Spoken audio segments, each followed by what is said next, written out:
since si Akji kay na may audio interface, ato ning out. Akji. Ngayon. So ang kinahanglan nun, syempre Akji.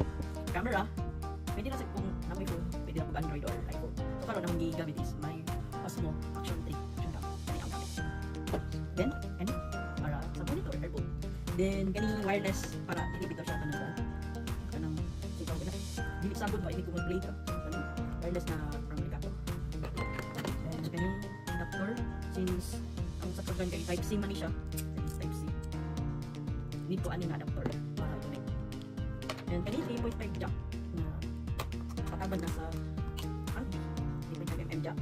And kani nga adapter na PL. Wireless na from Ricardo Blapon para dili na mag-ibig. So kani on kani ibutang ni siya dili. Kani. Then kani sa guitar. So sa ni man ni siya ang connection. So kani ang gamit ani nga kani 3.5 mm jack. Dili ni siya. So need this kay anong ibutang ani sa out.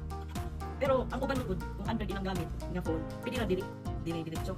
So no need na mag-kuan mag-adapter na kasi. So kanina yung ganito tayo ng 3.5 mm diretso kung Android ha, pero since dili man Android ang gamit, kani man si Osmo, si DJI. So yung kinahanglan ko ani nga adapter by Boya. Oh. So Type C man siya. Kani nga dili connect na. Then dili i-connect sa output. Para monitor, you need this. Kani? Pwede na po kung wala mo ikuan, diretso na. Or kuan naman po niya. Diretso na siya. Dili. Kani, sa iPhone. Kung wala mo ingani ha. Wala mo ingani. So nagamit ko ingani para dili bitaw sa abot inig mag-play. So nakinahanglan gihapon mount 3.5 mm na jack. Kani, para i-connect kani.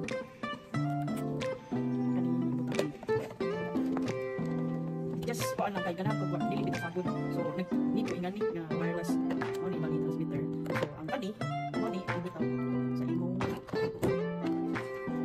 earphone para dili sa abot. Para siya setup. Sorry kap. Kani para sa imong camera.